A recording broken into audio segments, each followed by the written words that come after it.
Buen día, somos el grupo 4. Este día vamos a presentar nuestro proyecto final de la asignatura Paradigmas de Programación.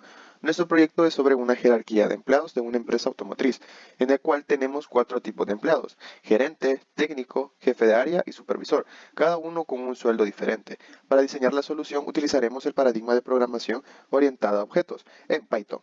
Lo primero que hicimos como grupo fue crear las clases que vamos a utilizar en nuestro proyecto. Como clase principal tenemos empleado, el cual tenemos al constructor con los parámetros generales de todos los empleados: nombre, dirección, fecha de nacimiento, sexo y salario base. Luego definimos el método calcular descuentos, en el cual se calcula el 7.5% de IS, el 7.75% de AFP, y para calcular la renta diseñamos un método separado, el cual lo realiza en base a tablas de descuento de renta. En este caso, llama a la función calcular renta, la cual lo hace por medio de condicionales dependiendo del salario, y nos retorna el descuento respectivo de renta. Luego, estos descuentos los almacenamos en una variable llamada total descuento, que es la que se le descuenta al salario base, retornándonos así el salario neto, es decir, el líquido a recibir por el empleado. Continuando con las clases, voy a explicar cómo se crearon las subclases. Una vez se haya creado la clase padre, en este caso la clase de empleado, vamos a definir las subclases, que en este caso serían la subclase de gerente, técnico, jefe área y supervisor. Las definimos siempre con la palabra class, gerente, abrimos paréntesis y colocamos la clase a la cual deseamos heredar. Le definimos el constructor de igual forma que su clase padre, a diferencia que en este caso pondremos super.init y pondremos los valores los cuales queremos heredar. En este caso, el salario base de la clase principal de empleado lo vamos a poner directamente. Por ejemplo, para gerente 5.000, para técnico 350, para jefe de área 1.500 y para supervisor 750. De esta manera vamos a crear las subclases para luego trabajar la información más adelante con el código. Este fragmento de código muestra un menú interactivo para la gestión de los empleados. Ahora les voy a explicar más a detalle cada parte. Este while que se encuentra aquí inicia un bucle infinito, lo que significa que el código dentro de este bucle se repetirá indefinidamente hasta que se rompa el bucle con una instrucción de salida, como el break. Esto es útil para un menú interactivo que debe seguir mostrando opciones hasta que el usuario decida salirse. Estas líneas que están aquí de print cada print muestra una línea del menú y las líneas de signo igual, estas que están acá, solo son para separar visualmente el menú y hacerlo más legible. Aquí les explicaré cada opción que tenemos. Voy a desglosar el menú. El print número 1, esta opción permitirá al usuario ingresar los datos de un nuevo empleado y agregarlo a la lista de empleados. El número 2, esta opción ordenará la lista de empleados según el primer apellido de cada uno de orden alfabético. El número 3, esta opción ordenará la lista de empleados según el sueldo neto. Ahí sería de menor a mayor. El número 4 es igual que el número 3, solo que esta vez sería ordenar los empleados de mayor a menor. El número 5, esta opción mostrará un conteo de empleados agrupados por sus roles o posición dentro de la empresa. Y la número 6, esta opción permitirá al usuario salir del programa rompiendo del bucle infinito. Ok, para continuar voy a explicar la parte de la opción número 1 correspondiente a agregar empleado. Cuando el usuario ingrese el número 1, se va a ejecutar la función que tenemos definida como agregar empleados consola. Esta función nos va a preguntar cuántos empleados se desean agregar mediante un input, el cual se va a guardar en un tipo de dato entero para luego guardarse en la variable número empleados. Luego tenemos un ciclo for que nos va a ayudar a imprimir el número de empleado correspondiente al cual estamos ingresando la información en ese momento. El ciclo for va a ir iterando la variable cantidad hasta el número de empleados que previamente hemos ingresado mediante la función de rango. Va a ir limpiando la consola en cada ciclo y va a ir imprimiendo el número de empleados. Le hemos puesto +1 porque se va a evaluar en la cantidad desde cero, pero tomamos a bien empezar desde empleado número 1. Luego, mediante el método append, se va a ir guardando esa información a empleado en cada ciclo y se va a ejecutar lo que tiene como argumento, que en este caso tiene la función solicitar información de empleado.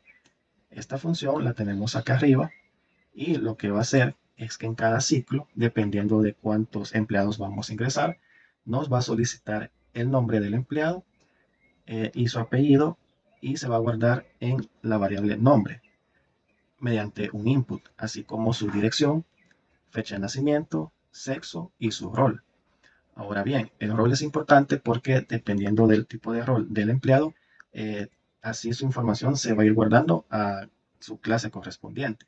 Vamos a evaluar mediante un if el rol y le pasamos un método llamado lower, que lo que va a hacer que indiferentemente el usuario ingrese mayúsculas o minúsculas, el programa lo va a leer como minúscula. Por ejemplo, si se ingresa gerente, va a retornar la información que previamente hemos ingresado como nombre, dirección, fecha de nacimiento y sexo, y se va a instanciar en la clase gerente, así como técnico, jefe área y supervisor, dependiendo del rol que se ingrese. Y en caso el usuario ingrese un rol que no está definido o ingrese un rol no válido, se va a imprimir rol no válido, intente de nuevo y va a retornar la función para que se vuelva a llamar y volver a solicitar la información desde el principio. Ok, ahora vamos a hacer el ejemplo. Vamos a ver primero la cantidad de empleados que tenemos cargados previamente. Tenemos 2 gerentes, 15 técnicos y 3 jefes de área y 5 supervisores. En este caso voy a hacer el ejemplo con técnico. Voy a volver a seleccionar la opción. Voy a ingresar uno. Voy a ingresar un empleado. Me pregunta su nombre y su apellido.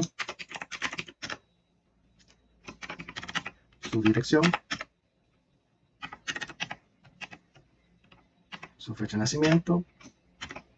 Su sexo y lo voy a agregar como técnico. Ok, ahora ya se guardó la información y para hacer constar que la información quedó guardada en su clase correspondiente, voy a volver a ingresar la opción número 5.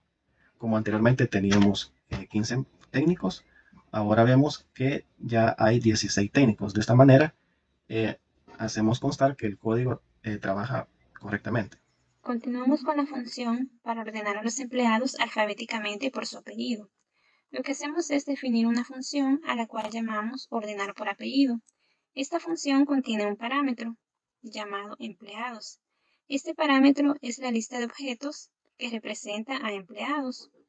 Para ordenar a los empleados alfabéticamente por el apellido, hacemos lo siguiente. Realizamos una llamada a la función sorted, la cual toma 2 argumentos principales. El primero de ellos es empleados, el cual es la lista de empleados que queremos ordenar. Y este segundo argumento, key igual lambda x.nombre.split menos 1, que es una función clave que utilizamos para extraer la parte de cada elemento que usaremos para la comparación durante la ordenación. Vamos a verificar el resultado. Ejecutamos el programa. Observamos el menú de opciones y elegimos la opción número 2, que es la que corresponde a ordenar a los empleados alfabéticamente por el apellido. Y en efecto, podemos observar que hemos obtenido la lista de empleados ordenados alfabéticamente por el apellido. A continuación les explicaré a detalle la función ordenar por sueldo. El propósito de esta función tiene como objetivo ordenar una lista de empleados en función de sus sueldos. Después de aplicar los descuentos, el orden puede ser ascendente o descendente según el usuario lo indique. Se define la función ordenar por sueldos con 2 parámetros, empleados y ascendente. Sorted, la función sort se utiliza para ordenar la lista de empleados. Key lambda x calcular descuento es la clave de ordenación y es el resultado del método calcular descuentos de cada objeto empleado. Eso significa que la lista se ordenará basándose en los sueldos netos de los empleados. Reverse not ascendente, este parámetro determina el orden de la ordenación.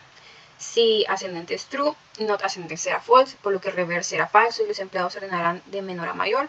Si ascendente false, not ascendente será true, por lo que reverse será verdadero y los empleados se ordenarán de mayor a menor. Esta función la vamos a hacer llamar con las opciones del menú número 3 y 4.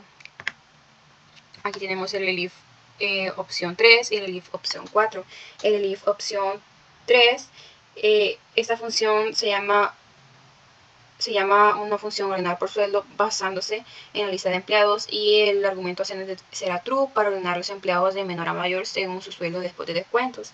En cambio, si el usuario hace llamar a la opción 4, esta vez con el argumento ascendente será false para ordenar los empleados de mayor a menor según su sueldo después de los descuentos.